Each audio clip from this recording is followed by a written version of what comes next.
ओबीसीला सुखानं आणि खवद्या मराठ्यांना सुद्धा सुखानं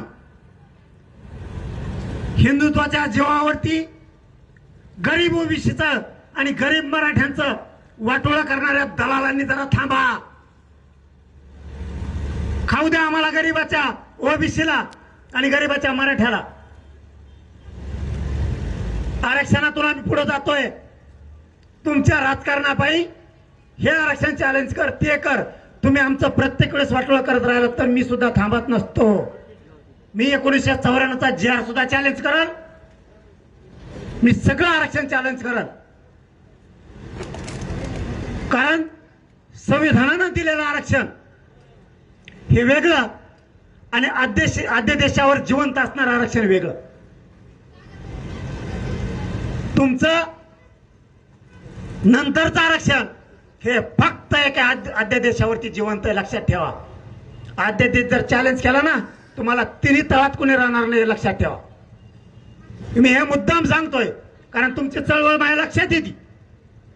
पुढे चालून तुम्ही मराठ्यांच्या लेकराच्या आयुष्याचा कसा घात करणार आहे म्हणून तुम्हाला आत्ताच सावध करतोय. तुम्ही हिंदू आहेत, आम्ही हिंदू आहेत. मराठ्याच्या आरक्षणाच्या विरोधात काड्या करायच्या बंद करा. नसता सुप्रीम कोर्टात ओबीसीच्या आरक्षणाच्या बद्दलची काय भूमिका आहे आणि त्यावेळेच्या केंद्र सरकारनं बी त्या अध्यादेशाबद्दल काय भूमिका घेतलेली आहे सगळं आम्हाला माहिती.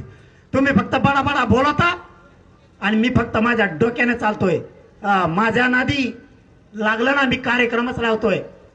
तुम्हाला वाटतंय चौथी नापास आहे, पण कसा तुमच्या मुंडक्यावर पाय देऊन या चौथी पासने आरक्षण घेतलंय. तुम्ही लक्षात ठेवा, चौथी पास का असाना पण पुढचा सुद्धा तुमचा कार्यक्रम मी लावू शकतो. लय बोलत नाहीत, तुमचा अन्याय सहन करतो म्हणजे मराठी भेट नाहीत. आम्हाला फक्त वाटतं नको, वादानं सगळ्या गोष्टी होत नाहीत. त्यांच्याही लेकराचं त्याच्यात सुख नाही, आपल्याही लेकराचं त्याच्यात सुख नाही. म्हणून आम्ही सामंजस्याच्या भूमिकेने चाललोय. तुम्ही जरा हे थांबा. महामंडळापासून आडे पडते. मराठ्यांच्या लेकरासाठी महामंडळ काढलं, लगेच या लेवलला उठला. त्या टायमाला तवाच उठतो. त्यांना नका देऊ, नये तर मला बी द्या. तुला म्हणलं का मी घेऊ नको? आम्हाला 1000 कोटी दिले, तू 10,000 कोटी घे, काय अडचण आहे आम्हाला? आमच्याकडं बापाचे वावर ऐकून द्यायचे आणि आम्हाला जे महामंडळाला पैसे दिले जाते तुझ्याकडं बापाचे वावर ऐकून दिलेत आम्हाला. लोकाला दिलं, बार्टीला दिलं, त्यांना दिलं, आम्हाला नाही दिलं. महामंडळाला दिलं, आम्हाला दिलं नाही दिलं.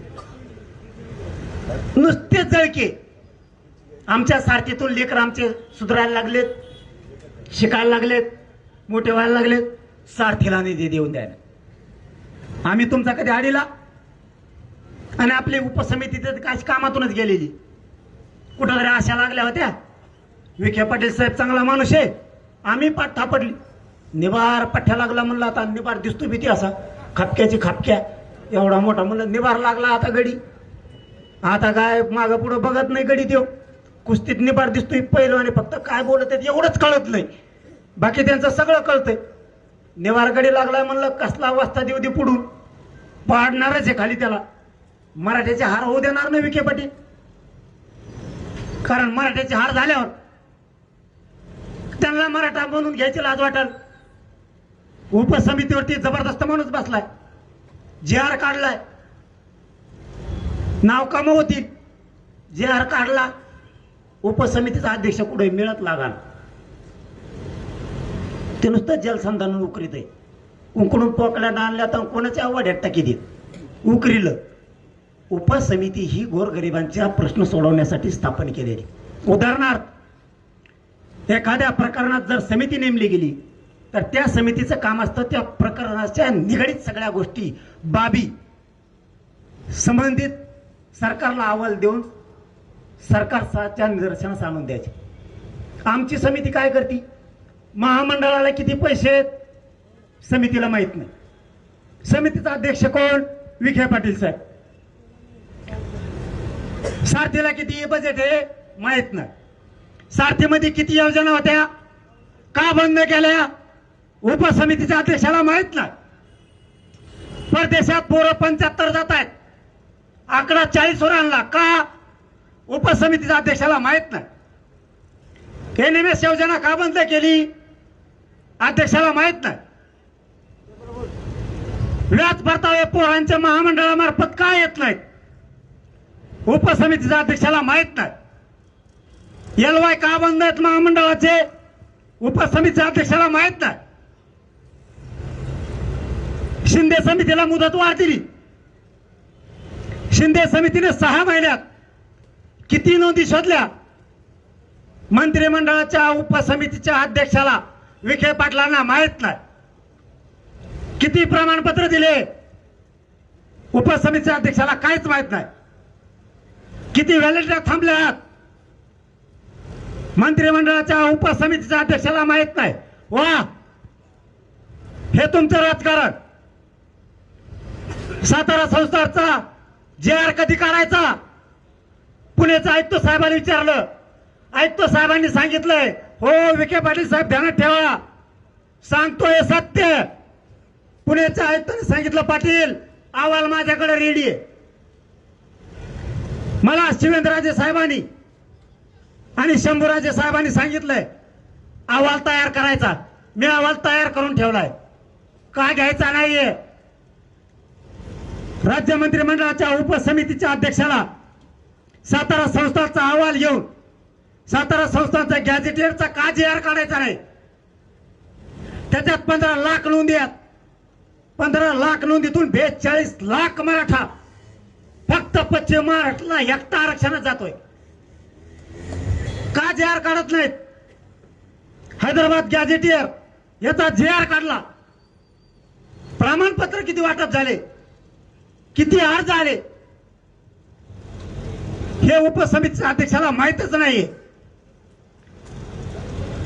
मराठा समाजाचे अभ्यासक आणि समन्वयक सातत्याने सांगतायत एक उपसमितीची बैठक संभाजीनगरला घ्या.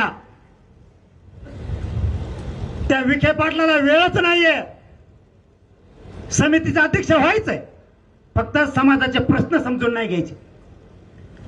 अभ्यासक समन्वयक सांगतात बैठक घ्या, नाही वेळ. पण जे काड्या करते ज्यांना याची देणं घेणं नाही यांना विशेष निमंत्रण देऊन मंत्रालयात विखे पाटील साहेब बोलतात आणि त्यांच्या संग भजे खाताय. तुम्ही पागल समजता का मराठ्याला? आम्हाला माहित नाही का तुम्ही कुठं काय करतात? या महाराष्ट्रात असंही विखे पाटील साहेब माझ्या विरोधात कुठलंही षडयंत्र करा, तुम्ही रस्त्यावर करा तरी मला माहित होतंय. तुम्ही एका दवाखान्यात केलं तरी माहित होतंय. तुम्ही लांब रानात जाऊन जर बसले ना, तिथं जरी षडयंत्र रचलं, कट रचला माझ्या विरोधात घातपातासारखा, तरी आसपासच्या शेतात माझ्या मराठ्यांचे लोक आहेत, ते हळूच सांगतात फोन करून पाटील इथं आमके आमके लोक आले होते.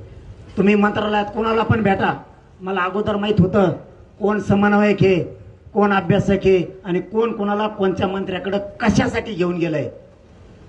तुम्ही कुठं पण जा, राज्यातला माझा मराठा समाज प्युअर जागा झालेला आहे. वडवणीला पेट्रोल पंपाच्या अलीकड माजी मंत्र्याला दोन माजी मंत्र्याला कोण जाऊन भेटतोय आणि कोण भेट घालतोय आणि काय कट शिजेला जातोय. एक 15 दिवसापूर्वी मला तिथपासून माहिती आहे. कॅनॉटला कोण जातं संभाजीनगरच्या, तिथं कोण कोणाला एकामेकाला अंगावरती घालतंय हे सगळं माहिती आहे आम्हाला. तिथं बी खाऊ गल्लीत मुंबईच्या कोण कोण कोणाला भेटतंय, कुठं काय करतंय. आसपासचे मराठे 10 मिनिटाच्या आत आम्हाला फोटो आणि व्हिडिओ काढून टाकतात. तुमचं लय दिवस चालणार नाहीये, थोड्याच दिवसात फक्त आम्ही बघतोय उत्तर देण्यात. याचा अर्थ तुमच्या लक्षात येत असतं आणि नसन येत तर मग तुमच्यासारखे गेले दुसरे कुणी नाहीत. आम्ही गप याच्यासाठी सगळे डाटे गोळा करतोय. कंकालेश्वर मंदिरापाशी कोण भेटतंय? कंकालेश्वरच का बीडच्या बाहेर कोणचं मंदिर आहे? कंकालेश्वरच्या बाजूला राम मंदिरात कोण भेटतंय, कोण कोणाच्या भेटी घालतंय, कोण कोणाच्या फ्लॅटवर बीडला बसतोय, सगळं माहिती आहे आम्हाला. त्याच्यात कोणचा राजकारणी पाठिंबा आहे, कोण फोन करून सांगतोय इकडे जा, त्यांच्या कोण भेटी घडून आणतोय. अख्खा 2-2.5 महिन्याचा डाटा आहे. मोबाईल बंद पडायची वेळ आली, एकदा स्फोट करणार आहेत आम्ही सगळा. मग तुमचे डोके उघडतील. आपण उगाच सगळं हिंडलो. ज्याच्याकडे तुम्ही जाताय माझे कट रचणारे ज्याच्याकडे जात आहे तो सुद्धा भेटून गेल्याच्या नंतर फोन करून सांगतो अशा अशा आलते बरं का, पण मला माहित नव्हतं ते. आणि तुम्ही तुमच्या खरंय तुमच्या संग जीव हिंडतोय तो सुद्धा मला फोटो काढून टाकीत तो सुद्धा. आणि जे त्याला घेऊन बसतेत ते सुद्धा सांगतात की आम्ही याला आज घेऊन बसलो होतो जरा असं असं म्हणलो. त्याचे व्हिडिओ सह पुरावेत आमच्याजवळ. आजकालचे लोक अवघड आहेत. कोणा संग बोलायचं असलं ना रेकॉर्डिंग खिचत टाकून ठेवते. पहिलं वेगळं होतं. काय बोलला हा बघते म्हणते त्या संग मी काय चर्चा केली पण म्हटलं नाव घेऊ नका, मी त्याच जातीचा आहे. मला सांगणारा म्हणतो मी त्याच जातीचा आहे, पण आमच्या संगच बसला होता आणि असा असा म्हणत होता ही रेकॉर्डिंग. आणि तुम्ही लहानपणी नाही का लेमनची गोळी खिशातून काढीत देत तसं हे तुम्ही. मी स्वतःच होतो पण मी त्या जातीचा आहे. मग माझ्यावर सगळी जात तुटून पडत. मग नाव सांगू नका, ही सत्य परिस्थिती आहे. माझा समाज पुरा जागा आहे. किती वळवळ करू द्या, मी तर आता मागणीच करून टाकेन. उपसमितीच बरखास्त करून टाका आणि सेपरेट मराठा आणि कुणबी मंत्रालय करा. डोक्याला ताण नको. आमच्या समाजाचे कामं तरी होते. वाटत नाही